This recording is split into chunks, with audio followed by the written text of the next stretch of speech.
Jadi langsung.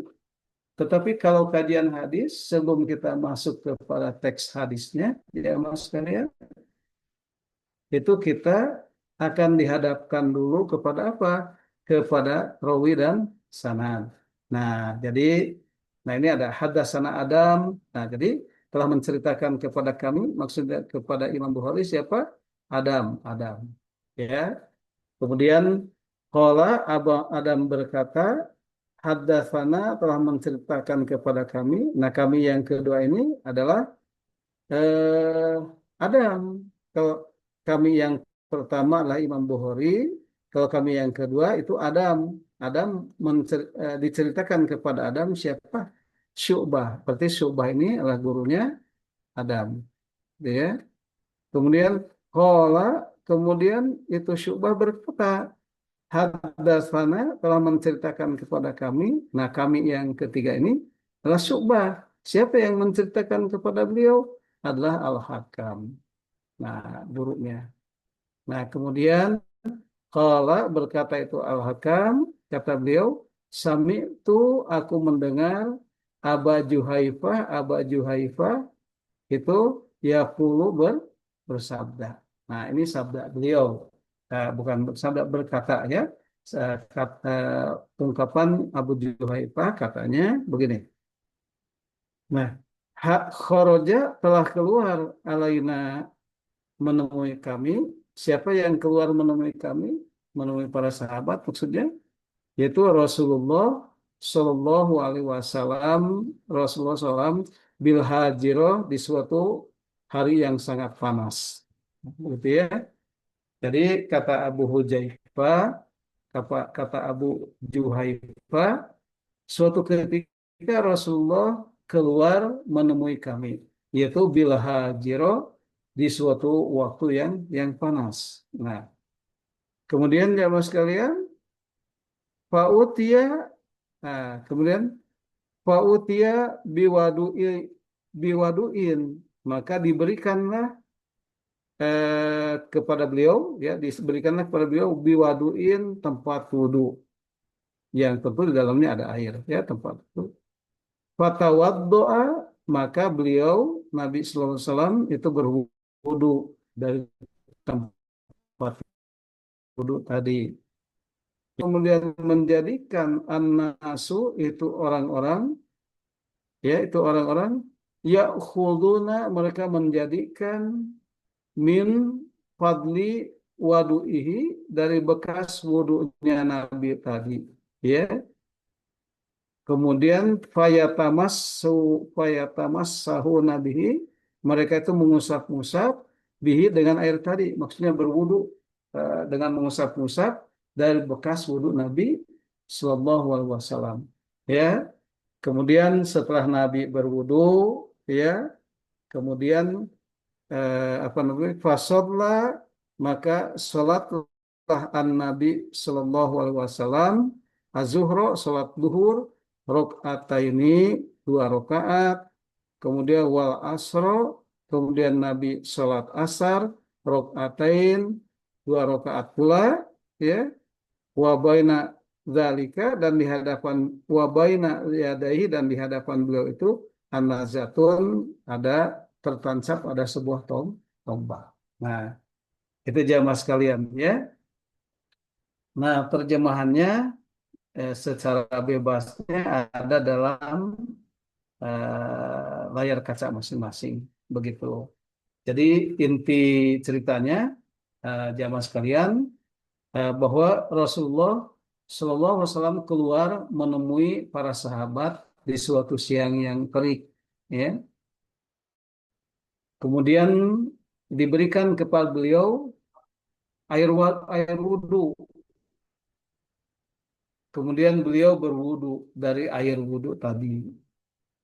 Kemudian kaum muslimin rame-rame mengambil bekas air wudhu tadi, lalu mengusapkannya. Dan kemudian Nabi melaksanakan sholat duhur dua rakaat dan sholat asar dua rakaat pula. Sementara di hadapannya terdapat sebuah tombak. Nah, Itu hadis yang pertama jamaah sekalian. Kemudian kita lihat hadis yang kedua.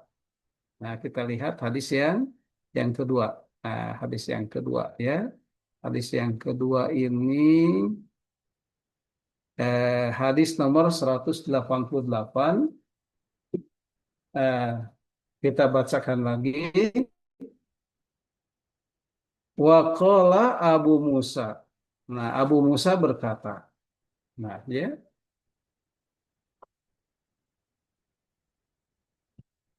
Da'a telah meminta an-nabiyyu Nabi Shallallahu Alaihi Wasallam. Nabi Sallallahu Alaihi Wasallam telah meminta bikodahin sebuah wadah fihi yang pada wadah itu maun ada air. Nah, Nabi sudah meminta wadah yang berisi air. Ya, kemudian fagosala, ya fagosala. Kemudian Nabi membasuh membasuh yadaihi dua tangannya wa wajahahu dan membasuh wajahnya wa majja fihi dan Nabi kemudian menyemburkannya ya pada wadah tadi. Summa kemudian qala berkata itu Nabi lahuma kepada dua orang. Apa kata beliau? Isroba ya isroba minumlah minumlah oleh kalian berdua minhu dari air wudhu tadi wa afrigo dan basuhlah oleh kalian berdua ya oleh kalian berdua ala wujuhikuma kepada wajah kalian wanahuri dan kepada dada-dada kalian. Nah, demikian jamaah sekalian dua hadis Nabi yang sudah disampaikan ya. Nah, jamaah sekalian coba kita lihat penjelasan hadisnya ya. Penjelasan hadisnya tadi nasihatnya sudah disampaikan, nasihatnya dari Quran surat Al-Baqarah ayat 6 dan 7 yang memberikan nasihat kepada kita bahwa sifat-sifat sifat-sifat kekafiran yang menyebabkan tertutupnya hati kita adalah sifat benci kepada kebenaran.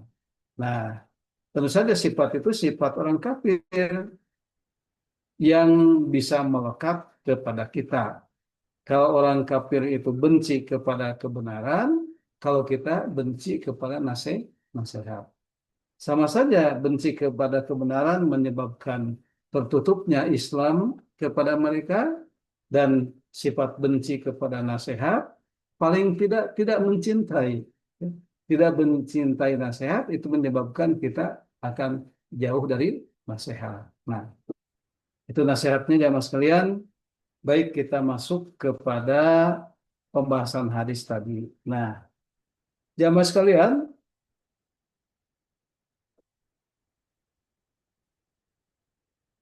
kita sapa-sapa dulu. Ini barangkali sudah kumpul semua jamaah sekalian. Kepada Bapak Ibu yang alhamdulillah bisa bergabung, selamat bergabung. Kemudian kepada sahabat, karib kerabat dimanapun Anda berada, selamat bergabung kembali dalam kajian hadis. Dan kepada jamaah sekalian, kepada mahasiswa, mahasiswi, UPI dan mahasiswa dan pendengar yang lainnya, maksudnya jamaah sekalian yang lainnya, ya selamat bergabung dan mungkin juga mungkin ada belajar ya. Semoga apa jamaah kita ini kajian ini insya Allah mendapatkan berkah dari Allah Subhanahu Wa Taala. Baik jamaah sekalian, ada dua kata yang perlu kita pahami, ada air wadu, ada air wudu. Nah ini ada air wadu, ada air wudu. Apa itu air wadu? Air wadu adalah air yang dipakai untuk berwudu. Sedangkan kata wudu artinya perbuatan wudu. Jadi jadi kalau kita menemukan dalam hadis atau dalam literatur keislaman itu ada kalimat ya wadu ini jamaah sekalian. Nah, bukan wudu, bukan salah tulis. Nih wadu itu ya wadu ya. Ya. Jadi ada wadu, ada wudu. Kalau wadu itu air yang dipakai wudu, kalau wudu ya perbuatan wudu begitu. Ini yang harus kita pahami ya. Nah, yang kedua jamaah sekalian, secara dohir hadis di atas ya membolehkan menggunakan air bekas wudu. Jadi secara dohir hadis di atas membolehkan menggunakan air bekas wudu untuk kepentingan lain, termasuk untuk kepentingan wudu. Begitu. Hal ini dapat dilihat dari beberapa alasan jamaah sekalian. Boleh jadi alasannya ya, boleh jadi alasannya adalah karena kondisi air di zaman Nabi amatlah terbatas. Gitu ya, amatlah terbatas begitu. Sehingga eh, karena amat terbatas, boleh jadi bekas wudhu orang bisa dipakai lagi untuk berwudhu atau untuk kepentingan yang lain. Nah, tentu saja yang paling penting pada air bekas wudhu itu tidak ada najis, gitu ya, tidak ada najis. Nah, sementara seperti kita ketahui, sesuatu air dikatakan bernajis apabila dicirikan dengan berubah warna dan baunya. Nah, begitu ya. Jadi kalau air itu berubah warna dan baunya dari bekas wudhu tadi, maka sebaiknya air itu tidak bisa dipakai wudhu.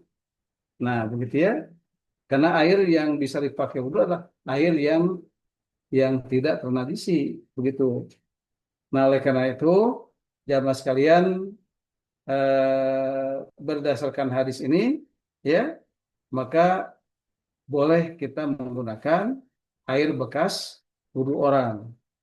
Hanya ada dua sudut tinjau pada zaman Nabi. Kenapa boleh? Karena pertama, di zaman Nabi air sangat terbatas. Dan yang kedua, memang air air bekas wudhu Nabi itu tadi ya adalah bukan air yang bernajis. Nah, begitu. Itu yang kenapa dibolehkannya kita menggunakan air wudhu dari bekas wudhu orang tadi. Dalam hal ini bekas wudhu Nabi. Gitu. Nah, jamaah sekalian, adapun eh, keterbatasan keterbatasan air yang dimaksud pada zaman Nabi itu dilihat dari cara wudhu Nabi. Dilihat dari cara wudhu Nabi. Coba kita perhatikan cara wudhu Nabinya adalah hanya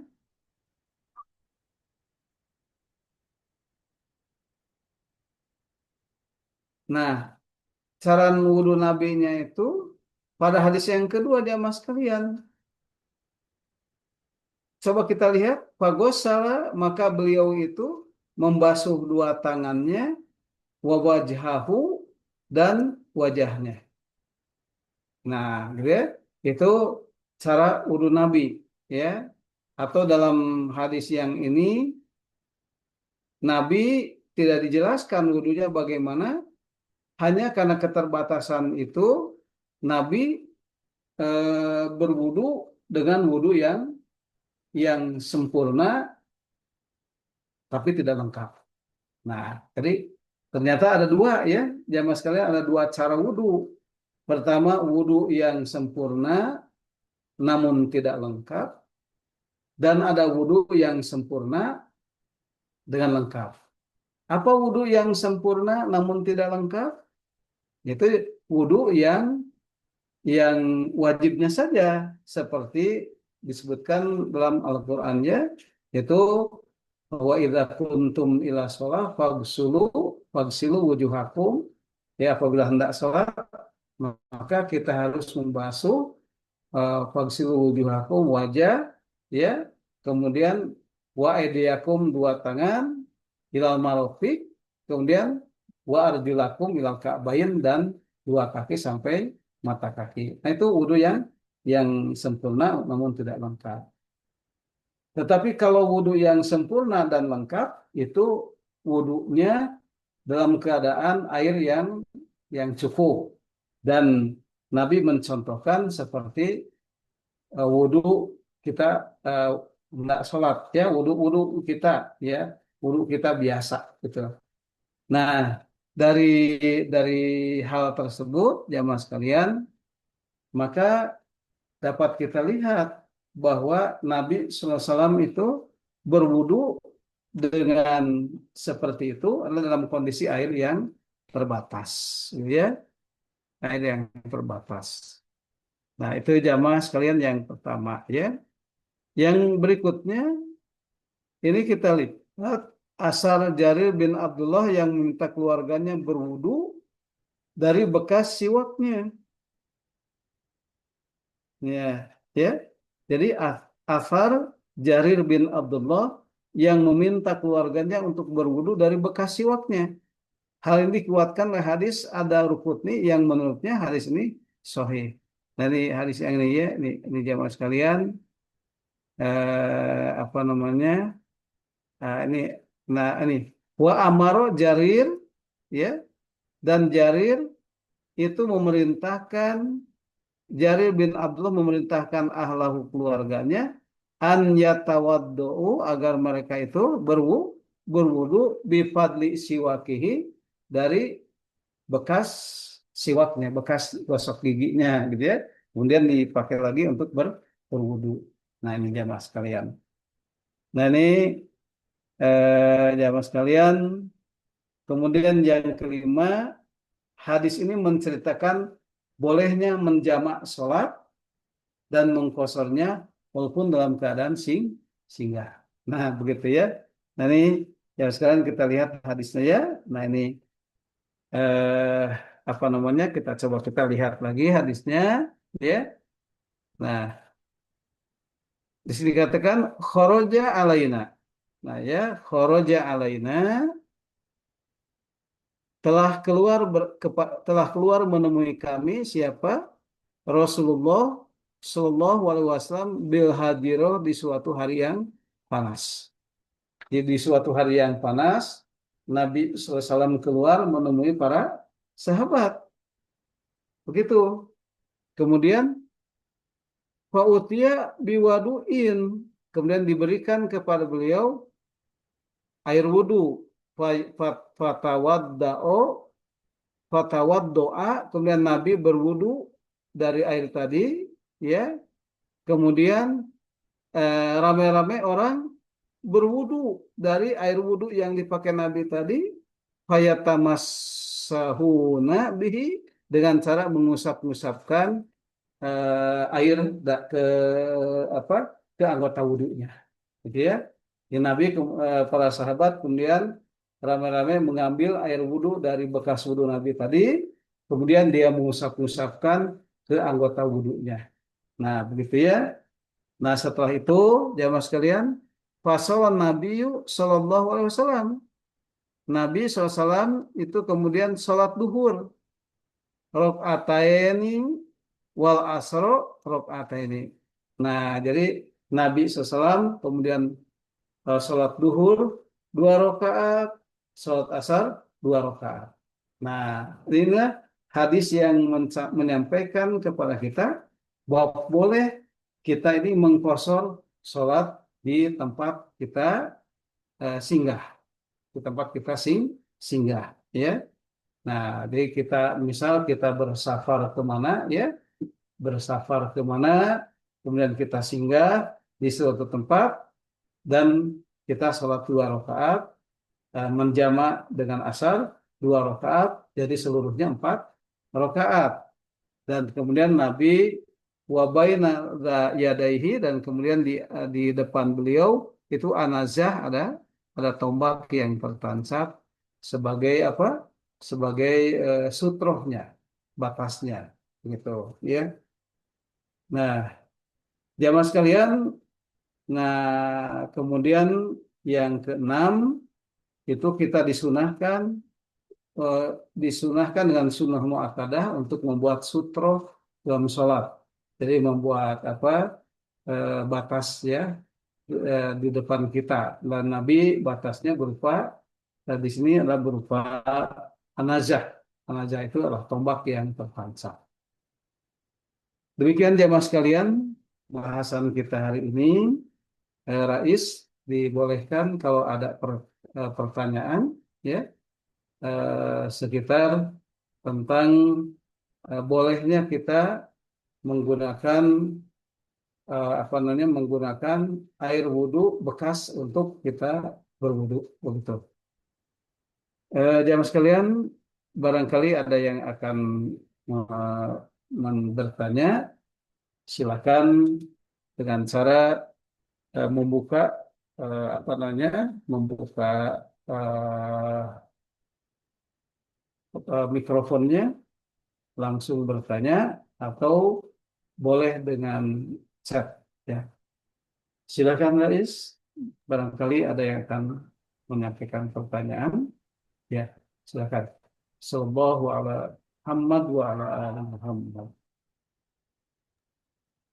Ya, boleh. Eh, Selanjutnya ada sesi tanya jawab buat teman-teman atau para hadirin semua. Silakan yang ingin bertanya boleh di mic atau lewat chat. Silakan. Bismillahirrahmanirrahim. Izin bertanya, Bapak. Ya, silakan. Dari Robi ya. Nah, silakan. Ya, perkenalkan nama saya Robi Setia Ramadhani dari kelas 3C. Sebelumnya terima kasih Bapak atas pemaparan ilmunya dan terima kasih kepada Saudara Rais untuk kesempatan bertanya.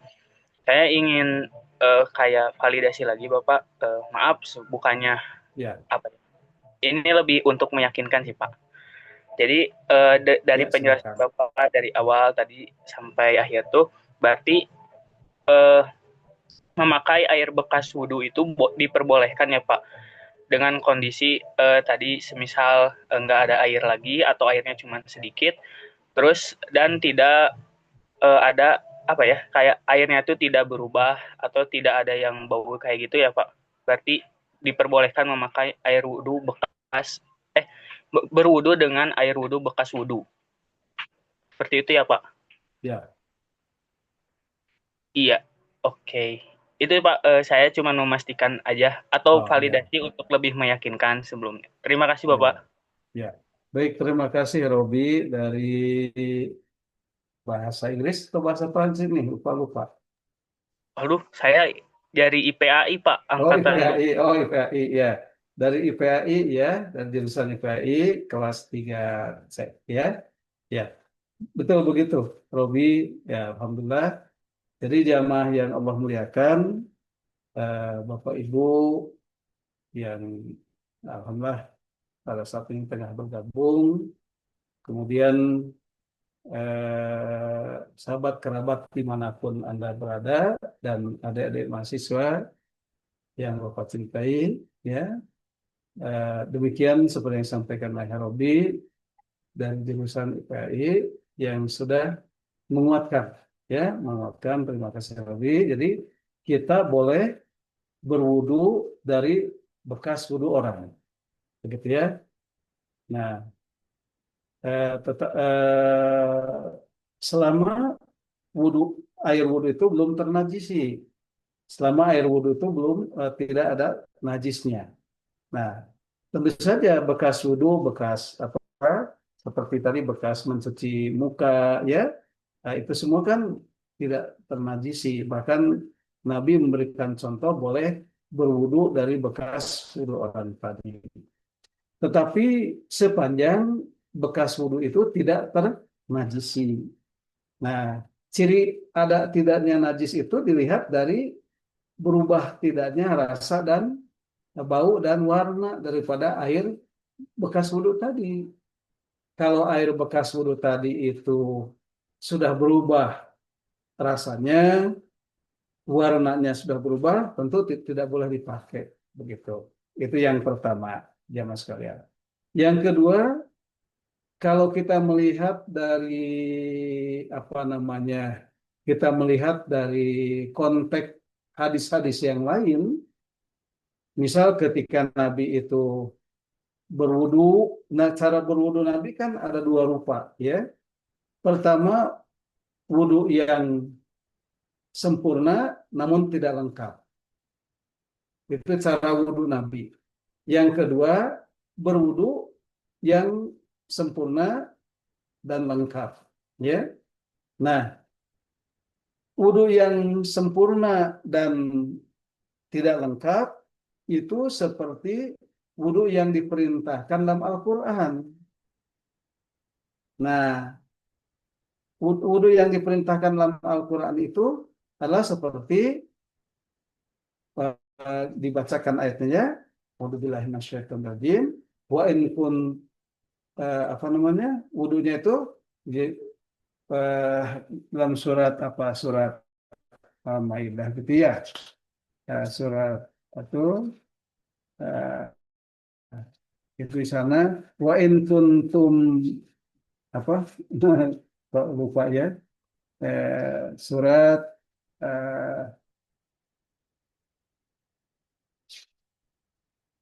ya, bisa dikatakan jika kalian akan sholat, ya, gitu, maka basuhlah, ya, wajah kalian. Nah, pertama di wajah. Jadi wajahnya dibasuh, kemudian sampai wa aydiyakum, tangan ilal marafiq. Kemudian basuhlah kaki sampai mata kaki. Nah, itu adalah anggota-anggota wudhu yang wajib, yang harus dibasuh, diusap, ya, apa ketika kita wudhu begitu ya. Nah, ternyata wudhu Nabi ya, ketika melaksanakan wudhu dalam ayat Al-Quran tadi adalah ketika air sedikit. Nah, ketika airnya cukup, maka wudhu kita adalah harus wudhu yang lengkap, yaitu wudhu seperti dicontohkan oleh hadis Utsman bin Affan ketika Utsman memperagakan cara wudhu Nabi, yaitu seperti dimulai dengan membasuh tangan, begitu ya, membasuh tangan, berkumur-kumur, dan selanjutnya sampai membasuh kaki sampai mata kaki. Nah, itu ya. Nah, itu jadi dilihat dari sudut itu dan dilihat dari konteks hadis yang lainnya, maka cara wudhu Nabi yang seperti tadi adalah Nabi dengan kondisi air terbatas, gitu ya. Nah, betul seperti itu, Robi ya. Apa cara wudhu? Jadi bolehnya kita menggunakan bekas wudhu orang tadi. Baik, jamaah sekalian, ada yang akan ditanyakan lagi? Silahkan.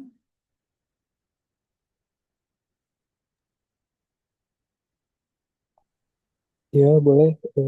Barangkali ada yang ingin ditanyakan. Ya, silahkan. Mm-mm.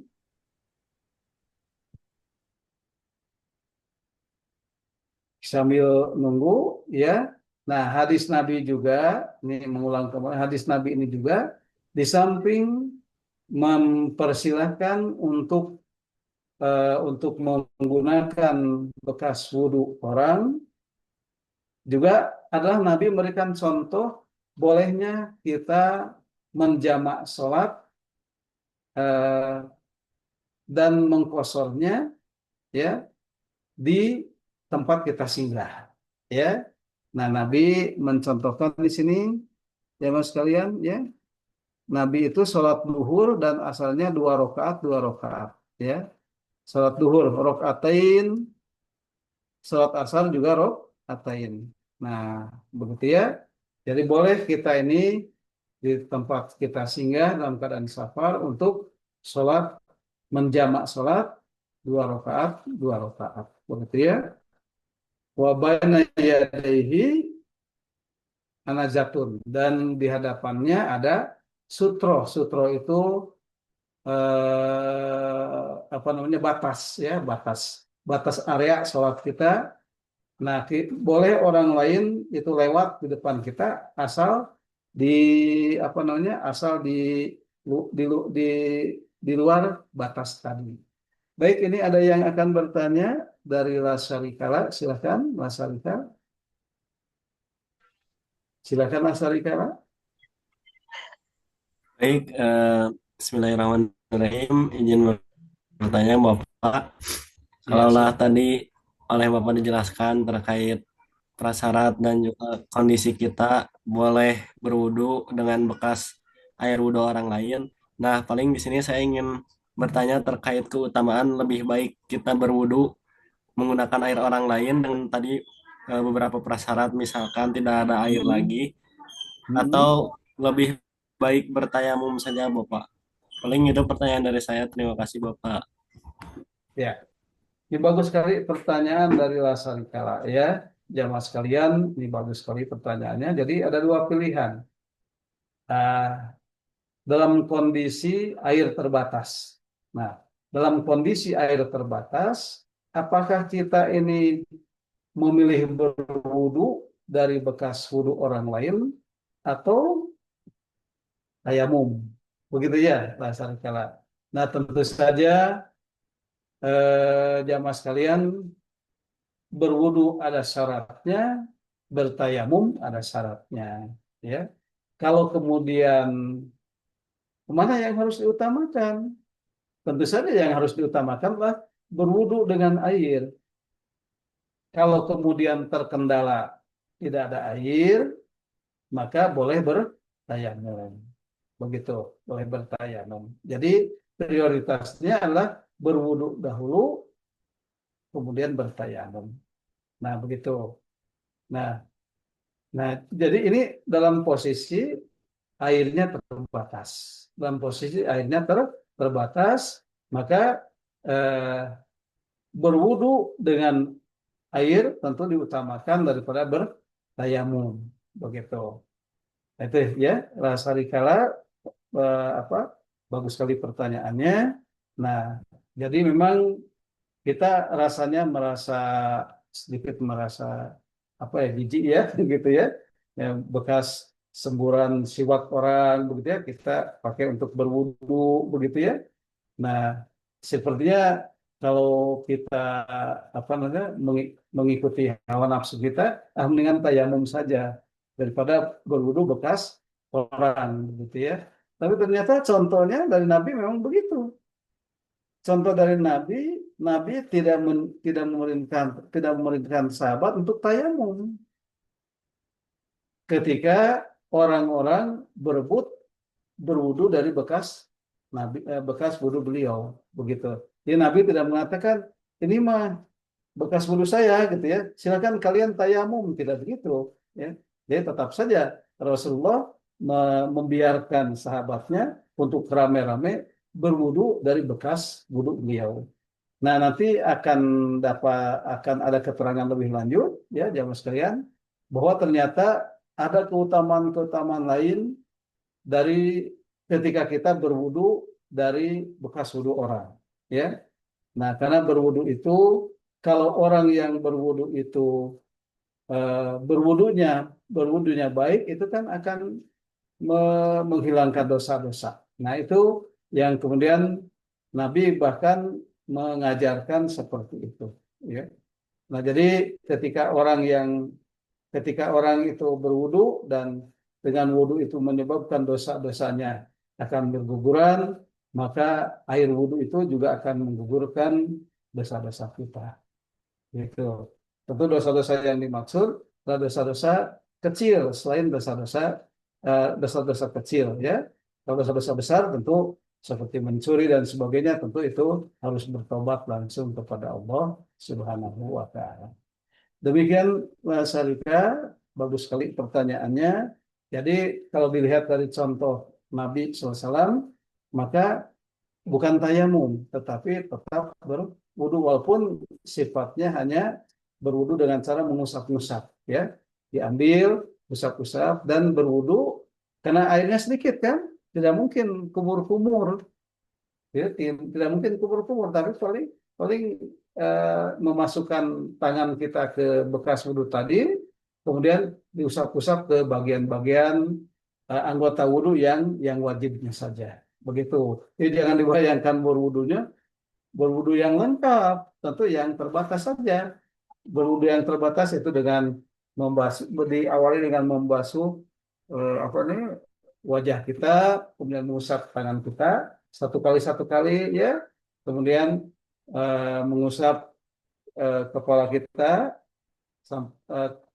kemudian mengusap kaki kita, seperti berwudhu dengan wudhu air embun, dengan air embun. Kita kan boleh berwudhu dengan air embun, boleh ya?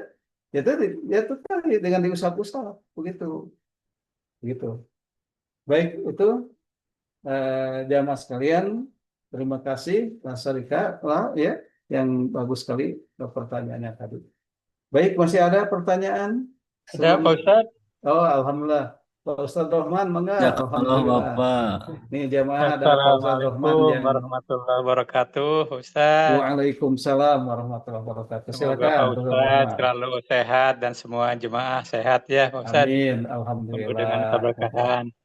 Alhamdulillah. Itu tadi terkait wudhu bekas Nabi dan para sahabat ya.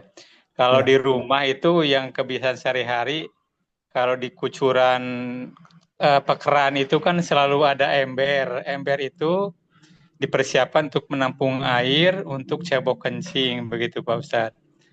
Nah, kita dalam keadaan ya lupa atau tergesa-gesa, kadang tidak diseret dulu kalau mau wudhu gitu. Kita berwudhu, tetapi air wudhu yang secara langsung dari muka, apalagi dari kumur-kumur, semua dibuang ke luar ember. Nah, tentu ada tetesan air yang masuk gitu Pak Ustadz, bekas Ke ember. ceceran air yang masuk ke dalam ember. Apakah boleh dipakai untuk cebok kencing gitu, air seperti itu Pak Ustadz? Dalam kondisi ya kita tidak kekurangan air gitu Pak Ustadz, tapi dalam rangkanya mungkin penghematan air gitu. Apakah ada Ya. hadisnya Pak Ustadz? Tolong di penjelasan. Terima kasih. Assalamualaikum warahmatullahi wabarakatuh. Waalaikumsalam warahmatullahi wabarakatuh. Terima kasih Pak Ustadz Rahman. Ini jamaah sekalian, Pak Ustadz Rahman ini jamaah setia kita ya. Alhamdulillah di samping Bapak Ibu yang lainnya ya tentu saja. Ini beliau memberikan bahasan kepada kita tentang bolehkah kita cebok,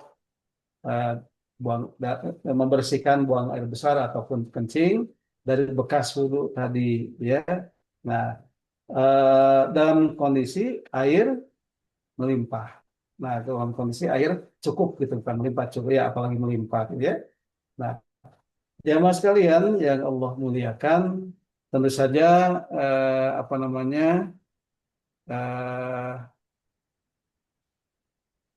Islam mengajarkan kepada kita untuk berhemat. Ya, Islam mengajarkan kepada kita untuk berhemat.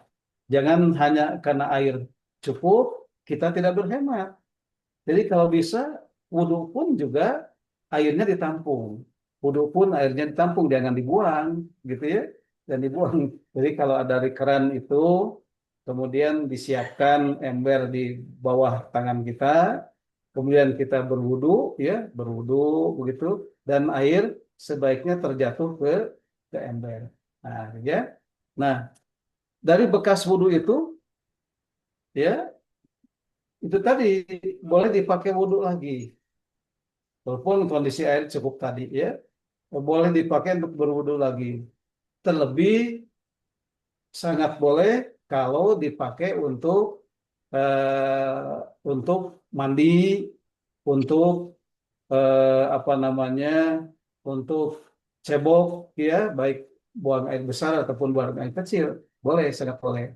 Ya, dalam rangka kita hemat, ya, dalam rangka hemat. Karena kita harus tahu bahwa di kita ini alhamdulillah air cukup, tetapi kita harus tahu di belahan tempat di luar kita ini boleh jadi banyak orang yang membutuhkan air, begitu, membutuhkan air. Nah, oleh karena itu eh, apa namanya kecukupan air yang kita miliki itu jangan sampai kita tidak hemat. Tetap saja kalau bisa bekas wudhu itu ditampung, kemudian boleh dipakai wudhu lagi atau boleh juga dipakai untuk kegiatan lain, kebersihan-kebersihan yang lain dengan catatan tidak ada tidak ternajisi, begitu, dengan catatan tidak ternajisi.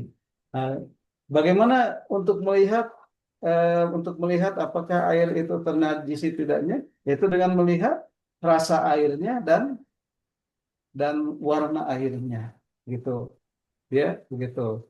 Hanya di kita memang kebiasaannya di masjid-masjid ataupun di rumah kita sendiri, kita wudhu itu langsung terbuang. Sebenarnya kalau kita bicara hemat tidak seperti itu, ya. Namun ya sudahlah, yang sudah itu paling untuk di tempat-tempat terbatas kita, ya, apalagi di kosan, ya. Ada di mahasiswa di kosan airnya terbatas, ya. Ada air untuk minum, ada air untuk berwudu, maka air berwudu bisa dipakai untuk beberapa kali, atau air berwudu bekas air berwudu kita simpan untuk kita cebok dan lain sebagainya. Nah, mohon hatur nuhun Pak Ustadz Roman, alhamdulillah tina sagalarupi pangrojo. Baik, jamaah yang Allah muliakan, barangkali masih ada sebelum kita akhiri.